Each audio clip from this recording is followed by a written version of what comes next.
I have never seen one of these in the wild. Is it a vintage Twinkie? Oh.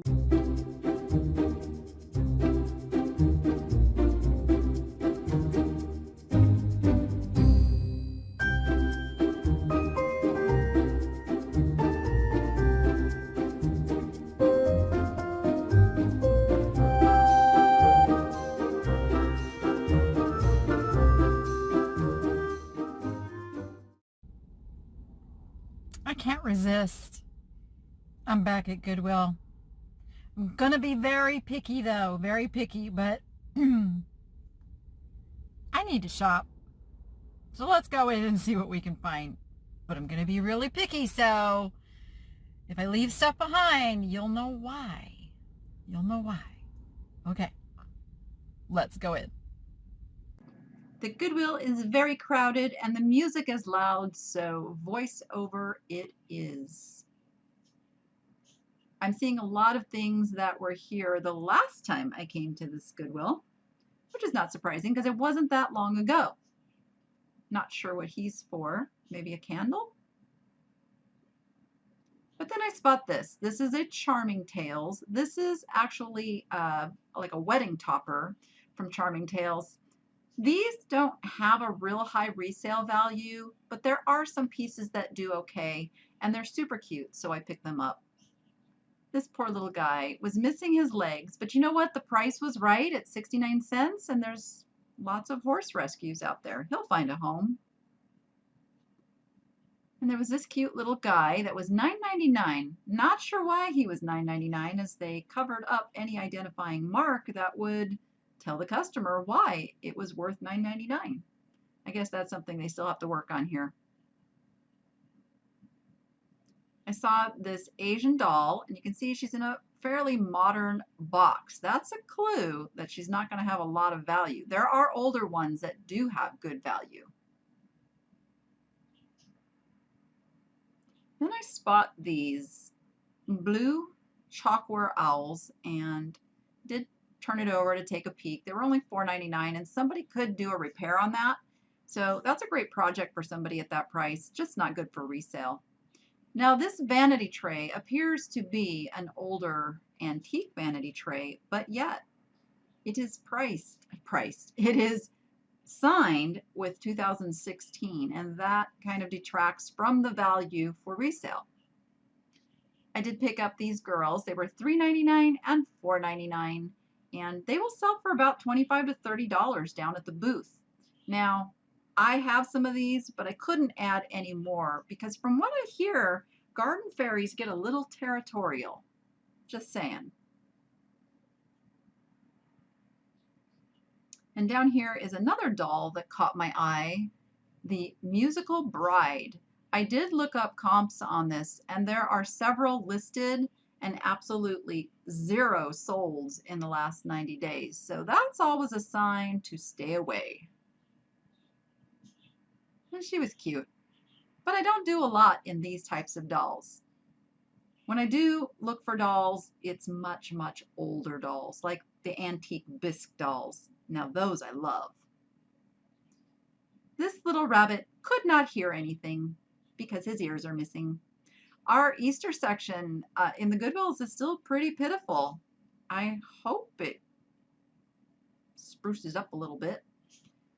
So you see that red plate over there. I got some comments the first time I showed this Goodwill with that plate. And as soon as I'm done messing around with this thing that's broken, I will show you that that plate is actually plastic and not a Wachterspach plate. I'm sure I didn't say that right. I looked at these little guys. They were cute, but they had the dreaded kiss of resale death on them, which is Avon. Sadly, doesn't mean low quality. It's just bad for resale.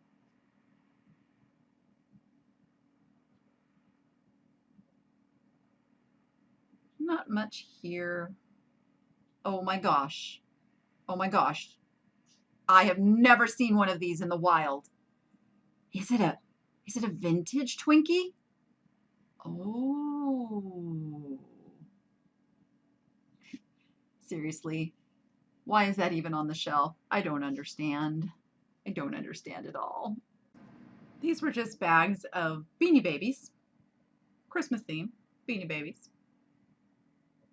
These tins caught my eye. They're colorful and they're penguins, and then they were heavy. I'm like, okay, what is inside of here?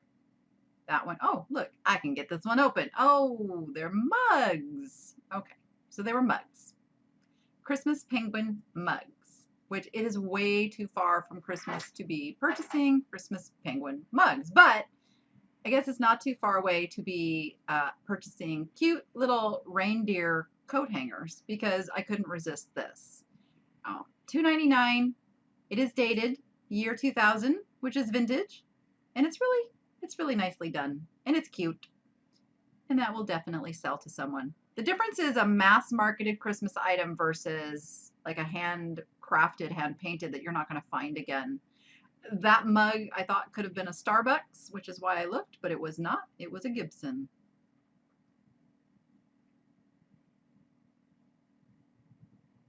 I did actually find a couple of cute mugs that there was too many people around to film. This caught my eye, a big barrel. I wasn't sure about that. And then this looked like it had all the pieces. It looks German. I don't know. It just didn't excite me. So I did leave that for someone else. Plus they really taped over that cork, and as old as that cork is, it may not survive untaping. And then I spotted this little cutie.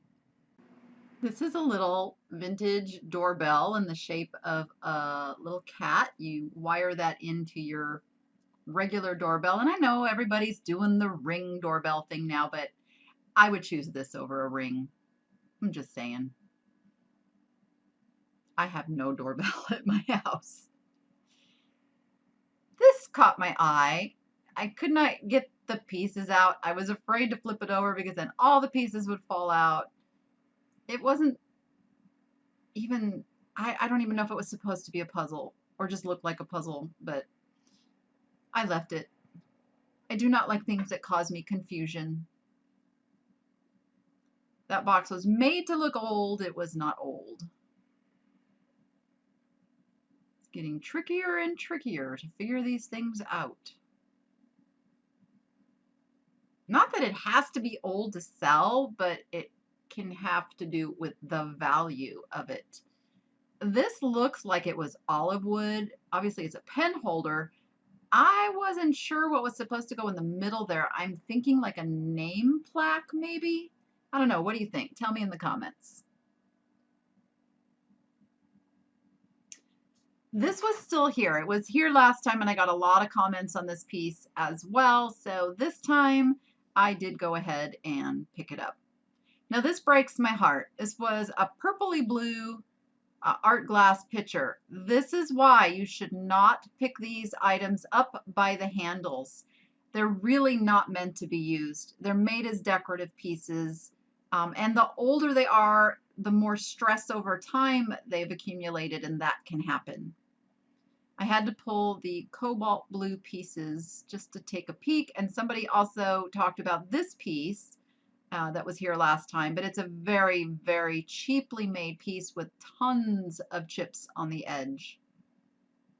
So there you go. That's the closer look.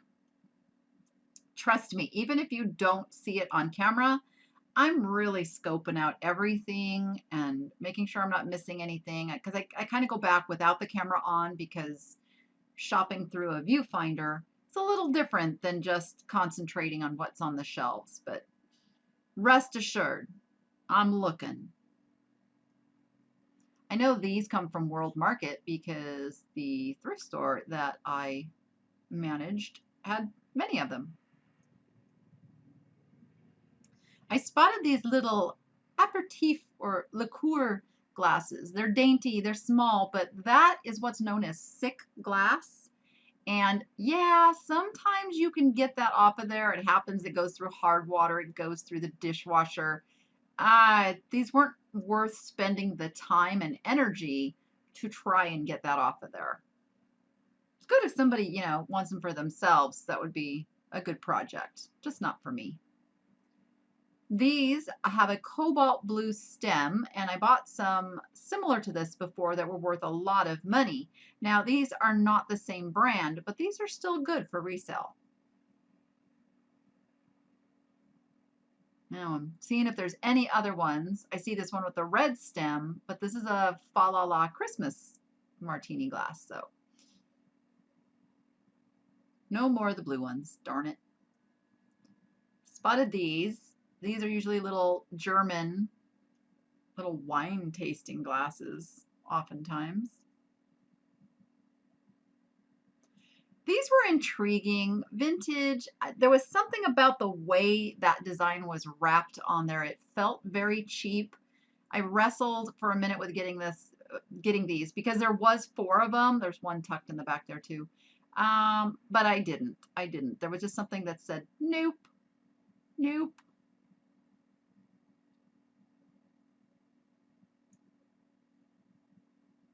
A quick scan through the coffee mugs. There was nothing that was really catching my eye today.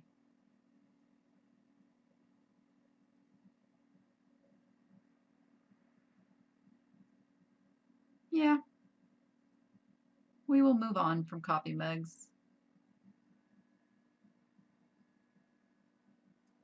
All right, I'm around the corner looking at some glass. That's probably a Mikasa piece. Pretty common. I spotted this. It's a cast iron Christmas tree pan.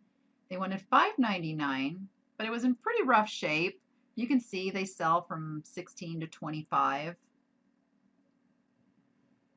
I don't do cleaning. I don't do fixing. I don't do any of that because that's more time and expense put into the item.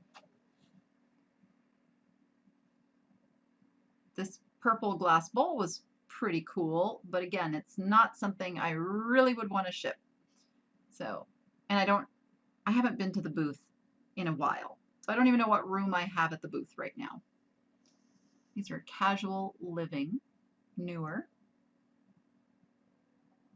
I like the kind of the yin yang serving bowl, but I don't do a lot of metals, especially when they're not marked, because it's just kind of not my forte, and I'm not interested enough to research and learn. That's the thing too. It's like I'll stick to the glass. If I have to research and learn about something, I'm going to learn about a new type of glass. That's just me. This looks like a Franciscan apple pattern, but if it is, it's got a pretty new mark. I don't know. I still don't know. I don't know, why do they cover up the mark? It makes me crazy. And they must have a reason for that.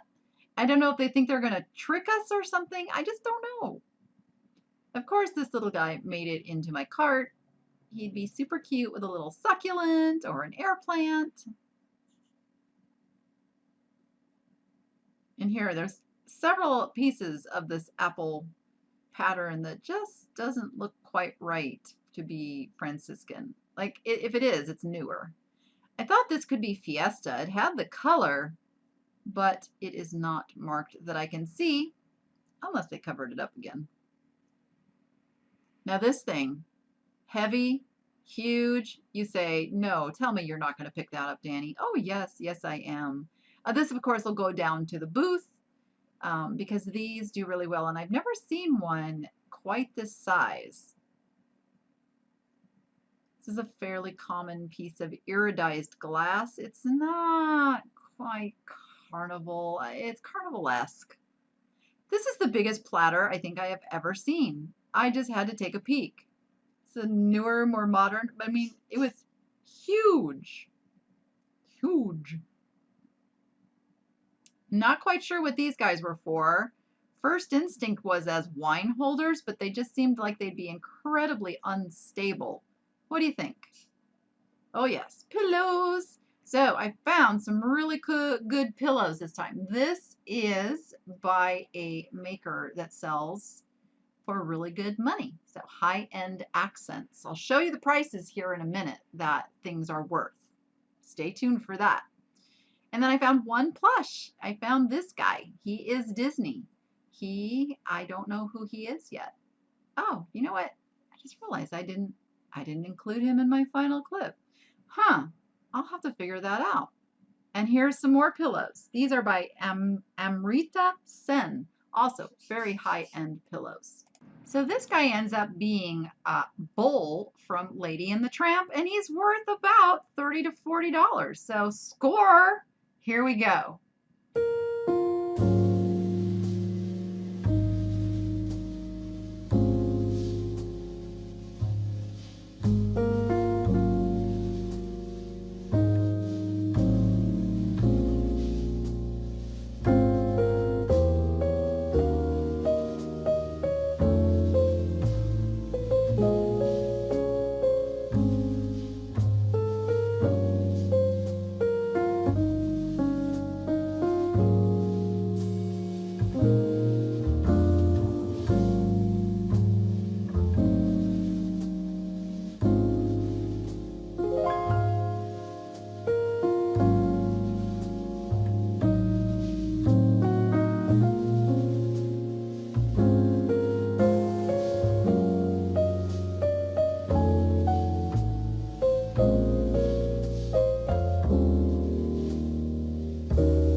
Okay, I am digging this Goodwill. I'm going to come here every week because I always find great stuff, even when I'm trying not to find great stuff.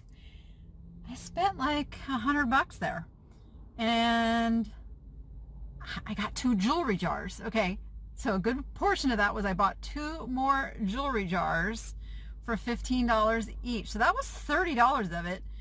All the other stuff, like a big old honking pillow, sells for $30 to $40.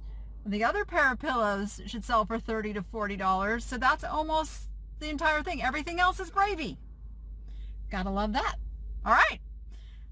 It feels so good to shop again.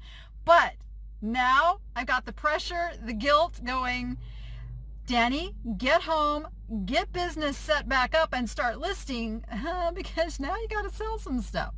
So that is heavy on my mind. I'm giving myself through this weekend to get my business entirely set back up.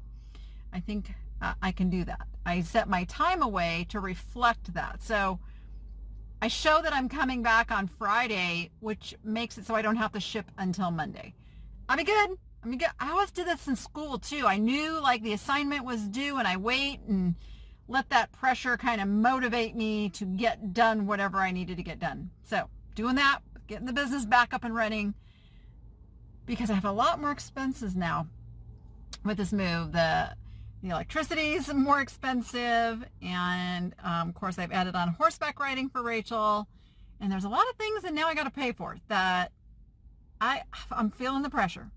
So I'm going to get to it, and I'm going to do some different videos. I'm going to try to set up to show you my listing process, because it's going to be me right now. I have no help. It's going to be me doing the listing and the photography and everything. So watch for those videos coming soon.